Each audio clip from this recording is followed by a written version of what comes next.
Hay preguntas para amigos y hay preguntas para abogados. En este video podcast te contesto con calle, de una manera simple, sencilla, todas esas preguntas que tienes sobre situaciones de derecho que surgen día a día. Yo soy la licenciada Vivian Santiago Trinidad y esto es Abogados con Calle.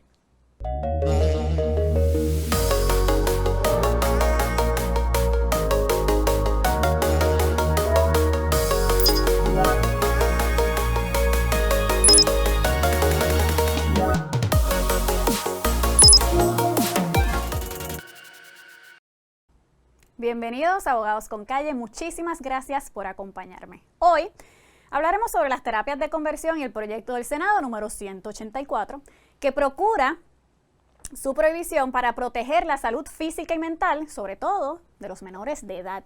En términos generales, este proyecto pretende enmendar la Ley de Salud Mental, que es la Ley número 408 del 2000, y la Ley para la Seguridad, Bienestar y Protección de los Menores, que es la Ley número 246 de 2011.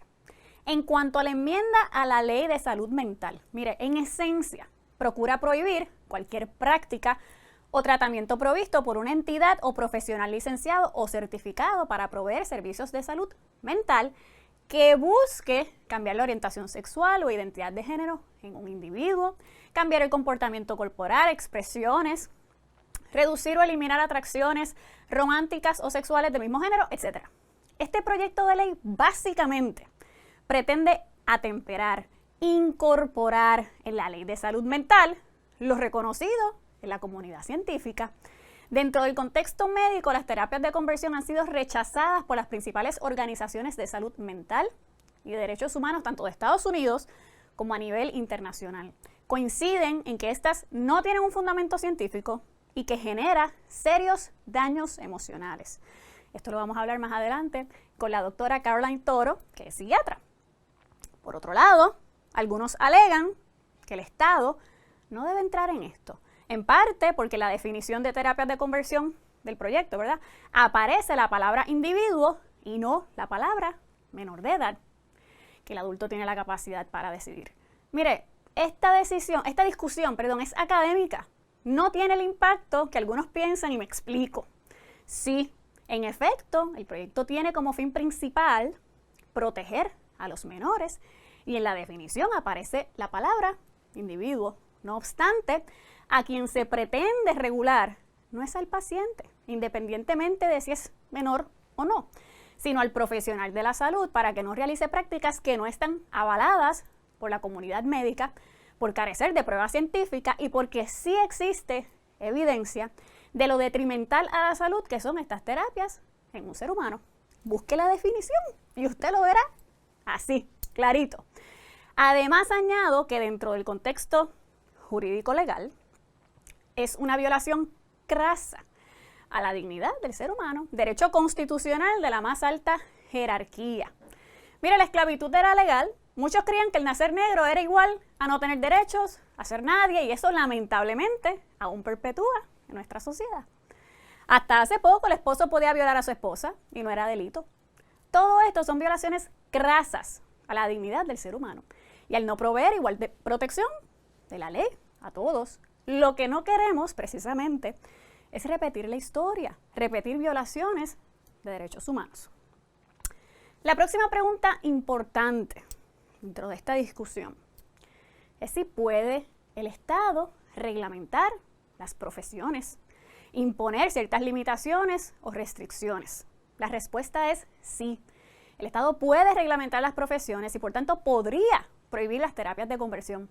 El Estado, bajo ese poder parens patria, en latín, ¿verdad?, o sea que actúa, interviene como padre del país, tiene un interés apremiante de proteger a sus ciudadanos de daños y de violaciones constitucionales a un derecho de la más alta jerarquía, de mayor importancia, como es la inviolabilidad de la dignidad del ser humano y la igualdad de protección de las leyes. Decisión que no es dedocrática, porque no opera en el vacío. Como he dicho, en el contexto de la salud no hay evidencia que sustente ningún beneficio de estas terapias. Por el contrario, hay evidencia de lo detrimentales que son.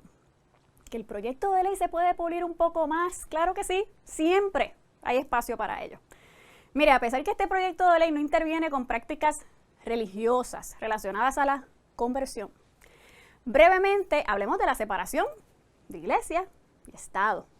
Como ustedes saben, todos tenemos un derecho constitucional de escoger y practicar la religión que elijamos. El Estado no puede imponer una religión. El Estado, en efecto, tiene el deber de permitir la libertad de culto. Ahora bien, esa libertad de culto, esa religión, no puede violentar los derechos de los ciudadanos. Si esa creencia religiosa desemboca en una opresión, en una limitación de derechos de otro individuo, en causarle daño a otro, el Estado tiene que intervenir. Digo todo esto, pero aclaro, el proyecto de ley, cuando define terapia de conversión, como mencioné hace poco, está dirigido literalmente, y así lo dice en su definición, a una entidad o profesional licenciado o certificado para proveer servicios de salud mental. No menciona en ningún lugar a las instituciones religiosas. Por último, este proyecto, al enmendar la ley para la seguridad, bienestar y protección de los menores, incluye dentro de su definición de maltrato el someter a un menor a las terapias de conversión. Nuevamente, la prohibición de las terapias de conversión es para los profesionales de la salud. Busque la definición de terapias de conversión en este proyecto y así claramente está. El asunto es que sería maltrato el que un padre, madre, tutor, etcétera, lleve un menor a estas terapias de conversión que realiza un profesional de la salud que en primera instancia se supone que no lo haga. En ningún lugar habla de prohibición, ¿verdad?, de los padres de llevarlos a la iglesia, al culto, etcétera, para atender, ¿verdad?, de otra manera que no sea médica su orientación sexual o su identidad de género.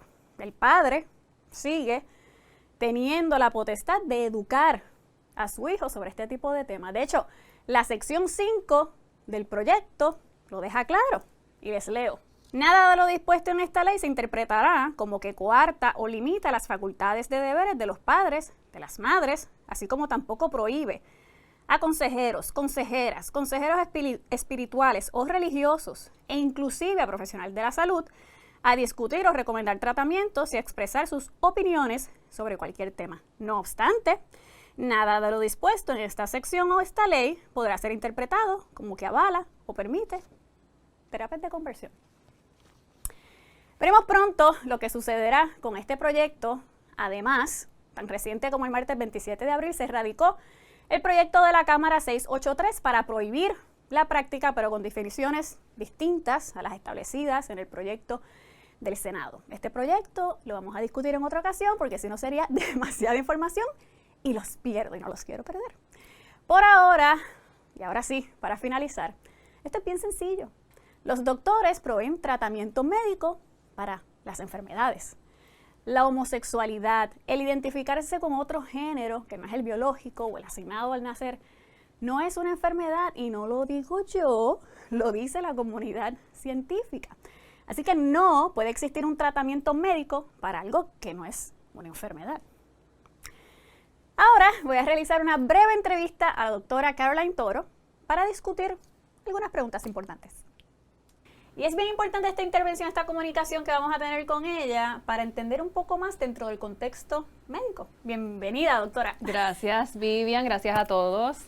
Estoy muy contenta que estés aquí porque es bien importante. Ya hicimos el análisis bastante amplio, generalizado, de lo que tiene que ver con el contexto jurídico. Ahora me gustaría que una persona, ¿verdad?, que tiene la expertise pueda abundar sobre el tema. Y la pregunta de los 64,000 chavitos siempre ha sido: la homosexualidad, el uno identificarse con otro género que no es el de nacimiento, el biológico, el asignado, etcétera, ¿es un trastorno mental? Pues eso es una excelente pregunta y la respuesta es no. Porque en el pasado, hace muchísimos años, 1952, 1968 más o menos, nosotros utilizamos un libro, ¿verdad?, una guía que es para hacer diagnósticos mentales y es el DSM. Estaba incluido ahí, por eso se consideraba como un trastorno mental. Ya en el 1973 se elimina. Ya obviamente pues muchísimos estudios, muchísima evidencia que indica que no es un trastorno mental y se elimina de las guías. Por lo tanto no es una condición, no es un trastorno ya para nosotros. Así que la respuesta es no es un trastorno mental. Bello, perfecto y claro. Ok, y en cuanto a estas terapias de conversión, porque yo he leído pues que antes esas terapias tenían que ver con electroshocks, con internar a las personas en una institución de salud, porque obviamente consideraban que era un trastorno mental, Claro. etcétera. Si nos puedes abundar un poco sobre esto de las terapias. Pues en Arroz y Habichuela, la terapia de conversión es básicamente utilizar unas intervenciones, prácticas pseudocientíficas, porque no son científicamente, ¿verdad?, probadas, para tratar de cambiar la orientación sexual de una persona. Como tú mencionaste, esto antes iba desde lobotomías, eso es quitarle áreas del cerebro a alguien, prácticas, ¿verdad?, con hormonas, castración hormonal, electroshock, se le podía poner las manos como en los genitales, se le ponían, por ejemplo, si yo soy un hombre y me gustan los hombres, se le ponían videos de hombres, y si había algún tipo de estimulación, había entonces electroshock para como terapia aversiva. Wow. O sea, era un sinnúmero de cosas, ¿verdad?, de prácticas, ¿ves?, inhumanas, por decirlo así. Y también entonces se incluía lo que era la oración, círculos de oración donde entonces te oraban y trataban entonces de ponerte presión para que tú pues obviamente pues no tuvieras interés por alguien del mismo sexo. O sea que esto iba tanto físico, psicológico, espiritual, de muchísimas maneras. La realidad es que esto pues obviamente ya hay evidencia, como tú mencionaste ahorita, de que esto no funciona. O sea, esto básicamente causa más daño, o sea, es algo que le provoca, genera a una persona, ¿verdad?, distintos trastornos mentales, desde depresión, ansiedad, comportamiento, ¿verdad?, autodestructivo, ideas suicidas, comportamiento, ¿verdad?, en que hay personas que se han suicidado por esto mismo. Así que la realidad es que no hay ningún tipo de evidencia y se han hecho 1000 estudios de que no hay ningún tipo de evidencia, al contrario, le va a causar daño a una persona psicológicamente. Y le pregunto, muchísimas gracias por esa aclaración, porque eso es importante, uno tener, ¿verdad?, el contexto de todo. Uno comienza a identificarse, y obviamente yo no soy estudiosa sobre este tema y lo tengo que aclarar, un menor, ¿verdad?, desde pequeño o en la adolescencia, entonces empieza uno a desarrollar todo lo relacionado a la sexualidad, y entiendo yo que por eso el proyecto de ley que discutimos estaba dirigido a proteger a los menores. En su experiencia, ¿cómo uno debe atender, ¿verdad?, como padre, cuando uno comienza a identificar que la orientación sexual del menor, que si soy nene me gustan las nenas o viceversa, o el asunto de identidad de género, me veo físicamente varón pero me identifico como mujer, etcétera? Claro. Y eso es algo que obviamente, como mencioné, eso hay que tener esta conversación con el menor, definitivamente. Hay que obviamente hablarlo, cómo tú te sientes, cómo tú te identificas, ¿verdad? Y obviamente tal vez en mi opinión personal ya, o sea, yo entiendo que es algo que en vez de eliminarle a la persona el deseo de obviamente, pues déjame llevarlo a la iglesia, a ver si entonces lo convencen, si le oran, déjame llevarlo a algún médico, a ver si entonces le ayuda a no identificarse. Yo creo que el apoyo hacia la persona, hacia el niño es bien importante. El trauma es bien grande, el trauma es bien severo, o sea, estas personas literalmente, o sea, ellos crecen pensando que ellos son, ¿verdad?, que son menos, que son raros, que son diferentes, y la realidad es que no lo es. O sea, de igual manera que tal vez a ti te gusta el hombre, a mí me gusta el hombre, le gusta, ¿verdad?, la persona del mismo sexo, y no son diferentes. O sea, simplemente son humanos igual que todo el mundo. Y eso es algo que es bien importante traerle a ellos, y nosotros, ¿verdad?, como comunidad científica, como mencionaste ahorita, estamos 100% de acuerdo en que obviamente esto no es un trastorno, y simplemente, ¿verdad?, yo por lo menos como mamá, como madre, ¿verdad?, yo apoyaría a mi niño, y la realidad es que si está de acuerdo con estar, ¿verdad?, con alguien del mismo sexo, pues mira, la realidad es que le vas a causar más daño tratando de enajenarlo de eso, ¿verdad?, apoyarlo, ¿verdad?, y entonces hacerse sentir que es parte de la comunidad, que es normal y que es querido. Yo pienso que este tema es como todos. Uno hay que educarse, hay que conocer, hay que saber identificar, no solamente por nuestros hijos, nuestros primos, nuestros colegas, porque yo creo que es bien importante nuevamente que se respete la dignidad de todos los seres humanos. Y la autonomía, todos somos sobre iguales, todo. Su autonomía, cómo tú te identificas. O sea, el ser humano lo hace especial, tú quién eres, yo quién soy. Y, ¿verdad?, coartar eso, tratar de cambiarlo, para mí es como es fuerte. Intenso. Incluso nosotros, ¿verdad?, cuando con los médicos hacemos un vow, ¿verdad?, obviamente es como tipo de cuando nos graduamos, que nosotros, que son principios de bioética, y la primera es básicamente no maleficencia, es no hacer daño al paciente de manera intencional. También la autonomía es bien importante, el paciente tiene, o sea, la potestad de tomar una decisión de lo que quiere. Obviamente cuando son menores, pues es un poquito más complicado, ¿verdad? Como estabas mencionando ahorita, porque obviamente pues el Estado puede tomar algún tipo de control sobre eso, pero la autonomía es bien importante y como mencioné, o sea, esto puede crear daños bien severos emocionalmente a partir de una vida completa de una persona, así que es bien importante, ¿verdad? Si se le puede dar ese apoyo, hacerlos parte de la comunidad, no son seres extraños, no son seres raros, son seres humanos igual que todos nosotros. Y dentro del contexto de trabajo sí se ha ido legislando protección, ¿verdad? Dentro de este contexto, pero lo más importante y para el cierre de todo es que hay que educarse. Este proyecto de ley que discutimos, pues sí, todo se puede pulir y mejorar, pero va dirigido a los profesionales de la salud porque no es algo que está avalado dentro de la comunidad científica. Definitivamente, no hay evidencia, así que definitivamente no está avalado, al contrario, puede causar y generar más daño que bien. Muchísimas gracias, doctora, por Gracias a ti por acompañarnos la en el invitación. día de hoy. Recuerde que todo lo discutido en este video podcast no puede ser considerado una opinión legal y que usted debe consultar con su abogado de preferencia. De igual modo, recuerde seguirnos en las redes sociales. Yo soy la licenciada Vivian Santiago Trinidad y esto fue Abogados con Calle. Chao.